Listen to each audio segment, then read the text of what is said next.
दोस्तों नमस्कार, मैं हूं पवन त्यागी। दोस्तों, कॉकरोच पार्टी का अभिजीत दिपके अब पूरी तरह से फंसता हुआ नजर आ रहा है। जहां एक तरफ जंतर मंतर पर हुए बवाल को लेकर के जो छानबीन चल रही है, ज्यादातर कानून के जानकारों का कहना यह है कि उसमें अभिजीत दिपके का बचना नामुमकिन है। दिल्ली पुलिस के रिटायर एसीपी वो जो बात कर रहे थे और उन्होंने जो कानून की जानकारी जिस तरह से दी, मीडिया में उन्होंने बता दिया कि भाई ये जो यहाँ पर धरना प्रदर्शन हुआ था वो पूरी तरह अवैध था।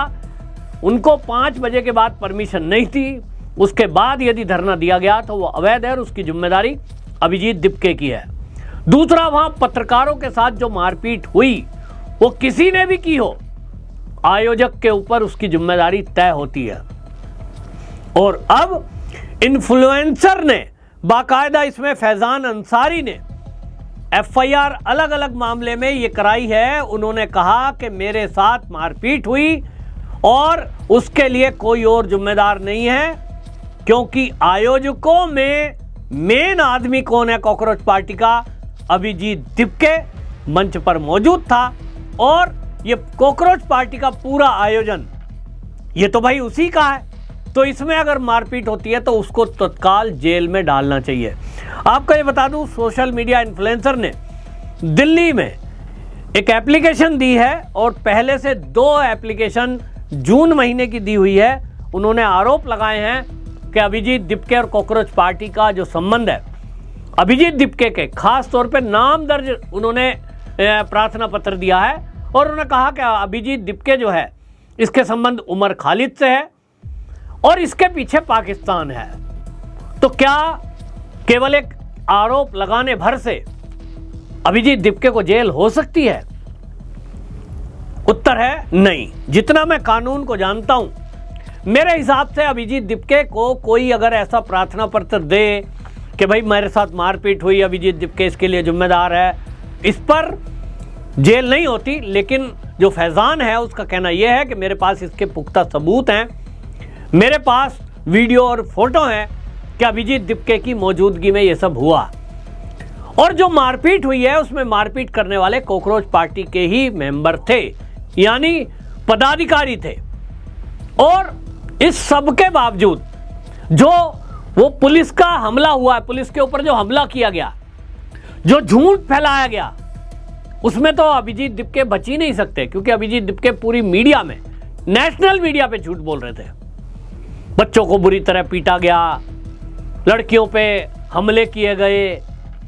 तो भाई आप एक तरफा बात बोल रहे हैं, जबकि जिम्मेदारी तो आपकी है। अब पाकिस्तान से कनेक्शन होने के आरोप लग रहे हैं। पाकिस्तान से आपके संबंध क्यों बताए जा रहे हैं? दिल्ली पुलिस की जो जांच अभी तक की हुई है और जो सूत्रों के हवाले से खबर आ रही है वो ये कि 100 ऐसे सोशल मीडिया अकाउंट थे जो पाकिस्तान से संचालित थे और वो कॉकरोच पार्टी के सपोर्ट में लगे हुए थे। तो भाई अपने आप तो कोई सपोर्ट करेगा नहीं। लाखों रुपए अगर कोई खर्च कर रहा है और वो अभिजीत दिपके का फंडिंग कर रहा है, वहां खाना पहुंचा रहा है, पिज़्ज़े आ रहे हैं, बाकी सब चीजें हो रही है, कोई तो स्वार्थ होगा। अपने आप यदि कोई लिंक ना होता तो अपने आप यदि कोई मदद पहुंचा रहा है, उसके लिए फिर आप मना भी तो कर सकते हो कि भैया आपको हम जानते नहीं, आप कौन हो, मेरे खाते में कोई पैसा डाल दे जिसको मैं जानता नहीं, मैं कैसे स्वीकार कर लूंगा उसको? कल को हो सकता है वो एक आतंकी संगठन हो।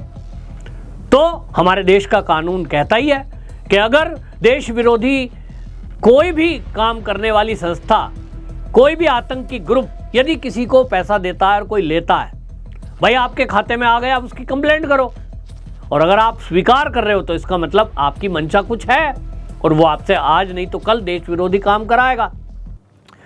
अभिजीत दिपके के ऊपर जो एफआईआर दर्ज हुई है, इसको लेकर, क्योंकि सारा आंदोलन अभिजीत दिपके ने आयोजित किया, लोगों को कॉल किया और जंतर मंतर की कंडीशन है कि 1000 से ज्यादा संख्या वहां आप नहीं जुटा सकते। अभिजीत दिपके ने बाकायदा दिल्ली पुलिस को जो प्रार्थना पत्र दिया है, वहां उसका छपा हुआ परफॉर्मा है पुलिस का कि आप अगर जंतर मंतर पर धरना प्रदर्शन कर रहे हैं, टर्म एंड कंडीशन उसमें लिखी है। और अभिजीत दिपके को हिंदी और इंग्लिश दोनों में दिया गया भाषा में, उस पर सिग्नेचर है कि आपको ये शर्तें माननी पड़ेंगी।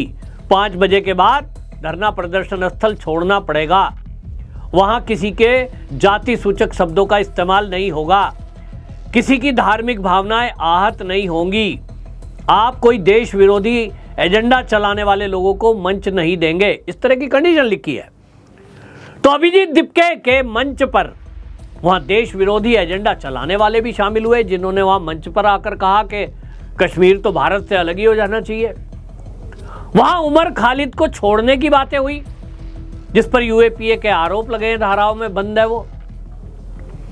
और वहीं मंच से बस नाम रहेगा अल्लाह का यदि आप कहते हो, तो हिंदुओं ने बहुत सारों ने इस पर आपत्ति जताई है। उन्होंने कहा हमारी भावनात है कि पूरी दुनिया में खाली नाम रहेगा अल्लाह का, ये अगर आप कह रहे हैं तो बाकी का तो आप अपमान कर रहे हैं। और इसलिए एक के बाद एक, एक के बाद एक के बाद एक के बाद एक, ऐसे क्रमबद्ध तरीके से जंतर मंतर पर जो हुआ, उसमें सबसे बड़ा तो जो लोग के अंदर गुस्सा सबसे ज्यादा है, खासतौर पे महिलाओं के अंदर जो गुस्सा है, वो जवान लड़कियों के द्वारा देश के प्रधानमंत्री को गाली देना, ये सबसे ज्यादा दिक्कत की बात है। और इसलिए उसको लेकर महिलाओं में आक्रोश है कि हमारी युवा पीढ़ी को किधर ले जा रहे हैं। ये जंतर मंतर के प्रोटेस्ट में हमारे अगर पढ़ने वाले बच्चे गए कि भाई नीट परीक्षा को लेकर वहां बात होगी, चलिए हम भी सपोर्ट में चलते हैं, तो वहां कल्चर क्या दिया जा रहा था? मैंने तो अपनी आंखों से देखा, सिगरेट का भंडारा चलाया जा रहा था। मैंने पहली बार सुना सिगरेट का भंडारा। मैंने कहा ये कैसा होता है भाई? हमने सुना है अभी तक पूड़ी सब्जी दी जाती है, कोई खिचड़ी बांटता है, प्रसाद बांटता है, ये कह रहे सिगरेट का भंडारा। तो मैं देख के ताज्जुब मान गया। सिगरेट के पैकेट खोल रखे थे बड़े बड़े और उसको वहां सर्व किया जा रहा था। सिगरेट का भंडारा चल रहा है। तो जो नहीं भी पीता उसे भी कहा जा रहा था अरे ले लो, अरे पियो। अब ये तो चीजें दिख रही थी, तो हो सकता है ड्रग का भी भंडारा चलाओ, जो हमें नहीं दिखा। पीते हुए तो लोग दिखे, ड्रग वहां पी जा रही थी, तो क्या ड्रग का भी भंडारा हुआ? फिर ये ड्रग के भंडारे करने वाले पेडलर कौन थे?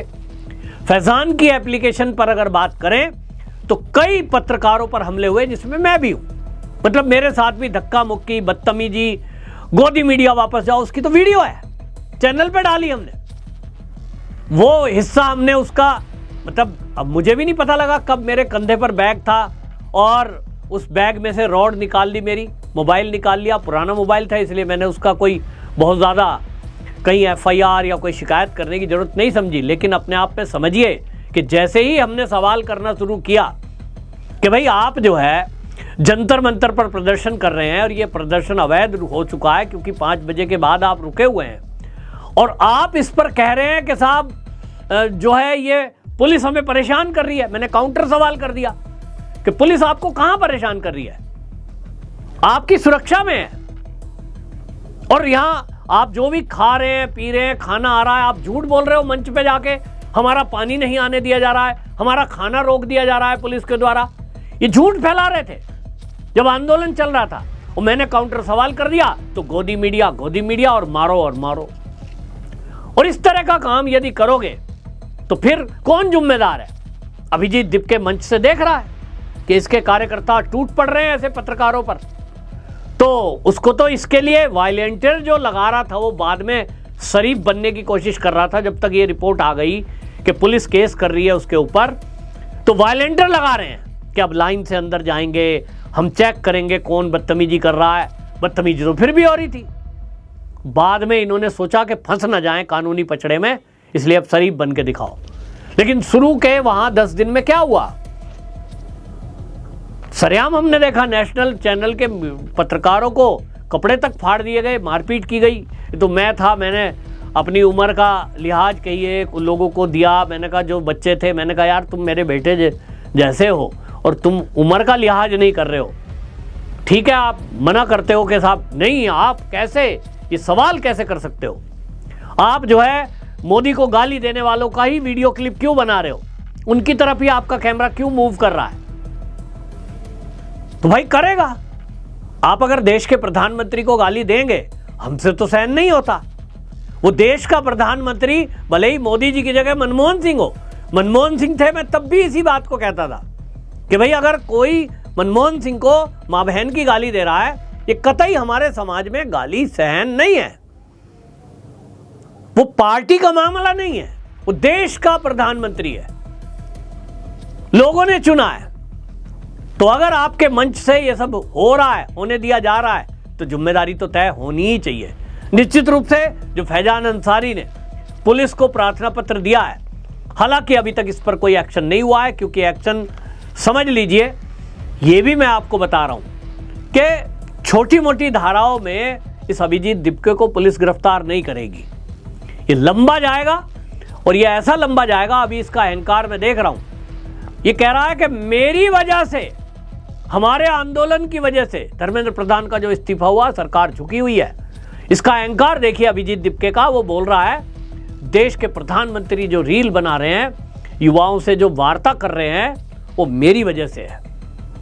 अमित शाह मोहन भागवत को कह रहे हो, आरएसएस प्रमुख को, कि अगर मोहन भागवत जी कह रहे हैं कि हम देश के जैन जी से बात करेंगे, ये मेरी वजह से हो रहा है। इतना अहंकार तो भैया रावण को भी नहीं आया था।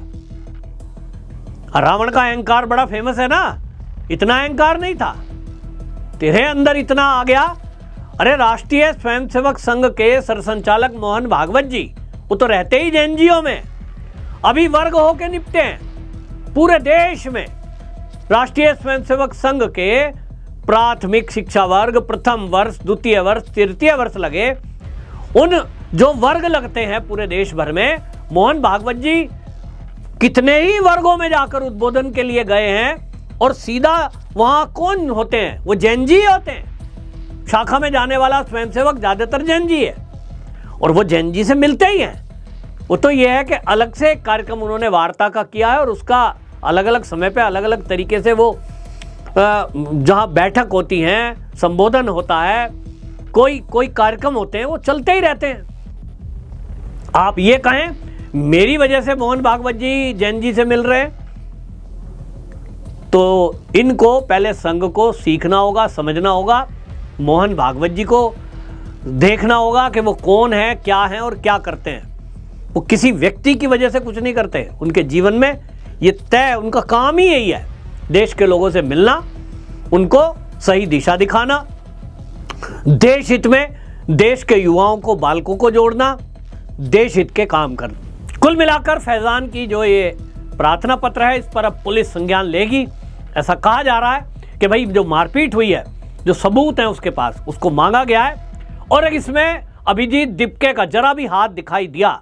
जो फैजान अंसारी कह रहे हैं कि पाकिस्तान के लोग हैं, इसके पीछे उमर खालिद है, तो निश्चित जानिए कि अभिजीत दिपके लंबा फंसने वाले हैं, और जेल की सलाखों के पीछे आजीवन रहने का मुझे लगता है कि ये इतनी बड़ी सजा हो सकती है कि वो आजीवन जेल में रहे।